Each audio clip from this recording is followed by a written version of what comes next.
శ్రీ స్కాంద పురాణాంతర్గత కార్తీక పురాణము 4వ అధ్యాయము. దీపారాధన మహత్యం. జనక మహారాజు నదీ స్నాన మహిమ విన్న తర్వాత వశిష్ఠుల వారిని చూచి, ఓ మహాత్మా, అమృతం వంటి మీ మాటలు వింటూ ఉంటే ఎంతో పరమసత్వం కలుగుతోంది. కార్తీక మాసంలో నేయ వేల్పులను ఉద్దేశించి వ్రతం చెయ్యాలో నా యందు దయతో చెప్పమని కోరుతూ ఉన్నాను. నాకు కార్తీక మాస ప్రభావం వివరించమని ప్రార్థించినారు. వశిష్ఠుల వారు అతని ప్రార్థన మన్నించి కార్తీక మాస మహత్యాన్ని వివరించదొడంగారు.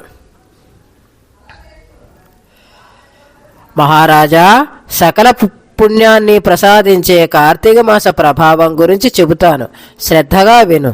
ఈ చరిత్రను వినుట వల్ల సకల కలుషాలు కరిగిపోతాయి, సకల పుణ్యాలు ప్రాప్తిస్తాయి. కార్తీక మాసంలో సాయంకాలం శివాలయంలో ఈశ్వర ప్రీతి కొరకు దీపారాధన చేసినట్లయితే సకల పుణ్యాలు ప్రాప్తిస్తాయి. ఆవు నెయ్యిని ఉపయోగించే శక్తి చాలని వారు తిలతైలం అంటే నువ్వుల నూనెతో కానీ, తొదక విప్ప నూనెతో కానీ, నారింజ నూనెతో కానీ ఈశ్వరునకు దీపారాధన చేయవచ్చు. వీటిలో ఏమీ దొరకనప్పుడు ఆఖరికి ఆముదంతోనైనా దీపారాధన చేయవచ్చును. కేవలం పుణ్యం కొరకు కానీ, ఏదైనా ఫలాన్ని ఆశించి కానీ, ఆర్భాటం కోసం కానీ, పేరు ప్రఖ్యాతుల కొరకు కానీ ఏ విధంగానైనా చేసినా, తెలిసి చేసినా తెలియక చేసినా దీపారాధన మహత్యం పొందగలుగుతారు. దీనికి చక్కని ఇతిహాసం ఒకటి ఉన్నది, అది చెబుతాను. పూర్వకాలంలో పాంచాల దేశాన్ని పరిపాలించే ఒక మహారాజు అష్టభోగాలు అనుభవిస్తూ ఉన్నాడు.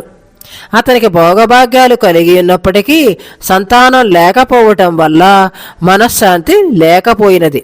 చివరకు గోదావరి నదీ తీరం చేరుకుని అక్కడ తపస్సు చేయడం మొదలుపెట్టాడు. కార్తీక మాసంలో సదాశివుని భక్తి శ్రద్ధలతో ఆరాధించాడు. నిత్య దీపారాధన గావించాడు. ఆ మహిమ వల్ల పట్టపురాణి గర్భవతి అయినది. ఒక శుభలగ్నంలో పుత్రోదయం అయినది. ఆ బిడ్డకు శత్రుజిత్తని నామకరణం చేయించాడు. ఆ యుక్త వయస్సు వచ్చిన తర్వాత ధనమదంతో వారాంగనాలోలుడయ్యాడు. గురువుల్ని ద్విజుల్ని ద్వేషించేవాడయ్యాడు. జాతి శంకరాన్ని ప్రోత్సహించేవాడయ్యాడు. ఆ పురంలోనే ఒక బ్రాహ్మణుని భార్య ఉన్నది. ఆ ద్విజకాంత రాత్రివేళ తన భర్త నిద్రించిన తర్వాత ఒంటరిగా రాజగృహమునకు పోయి రాజపుత్రునితో ఆనందంగా గడిపి ఇంటికి చేరుకుంటూ ఉండేది. ఆమె చేస్తున్న పనులను గమనించగలిగాడు భర్త. ఏ విధముగానైనా ఆమెను యమపురికి పంపించుటయే సరి అయిన మార్గమని నిశ్చయానికి వచ్చాడు. ఇంతలో కార్తీక పౌర్ణమి వచ్చింది. ఆ రోజున ఆ ద్విజకాంత శివాలయంలో దీపారాధన చెయ్యాలని వెళ్ళింది. అదే సమయానికి రాజకుమారుడు కూడా ఆలయానికి వచ్చినాడు.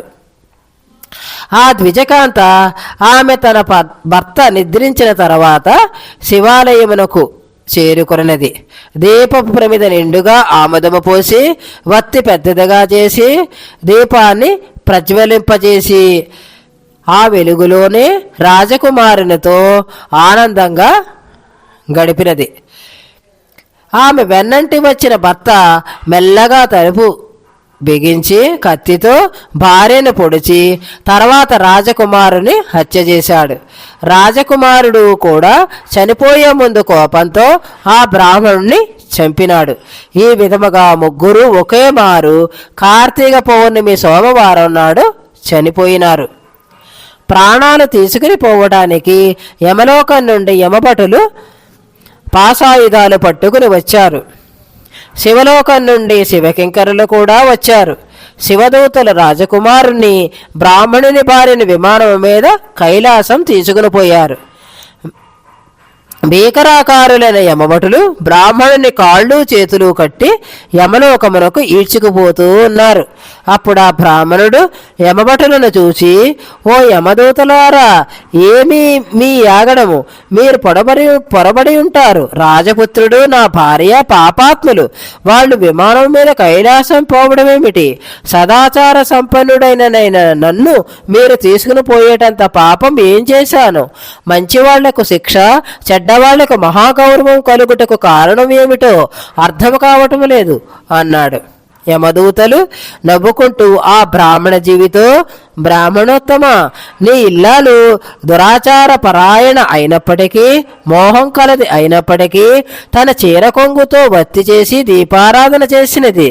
ఆ రాజకుమారుడు పరదారాభిలాష చిత్తముతో కూడినవాడైనప్పటికీ నూనెను పాత్రలో పోశాడు.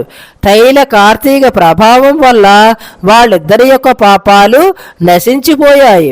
కార్తీక సోమవారం అజ్ఞానంతోనైనా దీపారాధన చేయువాడు యోగేంద్రుడవుతాడు అని అన్నారు. శివలోకం పోతూ ఉన్న రాజకుమారుడు వాళ్ళ సంభాషణ విని జాలిపడి కార్తీక సోమవారమున తాను పెట్టిన దీప పాత్రపు ప్రభావం ఆ బ్రాహ్మణునికి ఇచ్చాడు. దానివల్ల ఆ బ్రాహ్మణుడు యమపాసం నుంచి తప్పించుకుని తనను దివ్య విమాన రూరుడై కైలాసం చేరుకున్నాడు. అందువల్ల కార్తీక మాసంలో తప్పకుండా దీపారాధన చేయాలి. కార్తీక మాసమంతా శివాలయంలో కానీ విష్ణువాలయంలో కానీ దీపమాలలు ఉంచి ఆరాధన చేసిన వారికి దివ్య జ్ఞానం కలుగుతుంది. తన్మూలంగా పునర్జన్మరహితమైన పరమపదం ప్రాప్తిస్తుంది. కార్తీక మాసంలో ఏ స్త్రీ కానీ పురుషుడు కానీ తమ శక్తి కొలగిది శివకేశవుల ప్రీతి కొరకై దీపారాధన చేయడం వలన పాపాలు తొలగిపోతాయి. అందువలన రాజేంద్ర, నీవును కార్తీక మాసంలో ఈశ్వరాలయాన దానికి తోరణాలు కట్టించు. నీకు అన్ని పాపాలు హరించటయే కాక ముక్తి కూడా కలుగుతుందని వశిష్ఠుల వారు జనక మహారాజుకు వివరించారు. ఇది శ్రీ స్కాంద పురాణాంతర్గత కార్తీక మహత్యమునందలి 4వ అధ్యాయము సంపూర్ణము.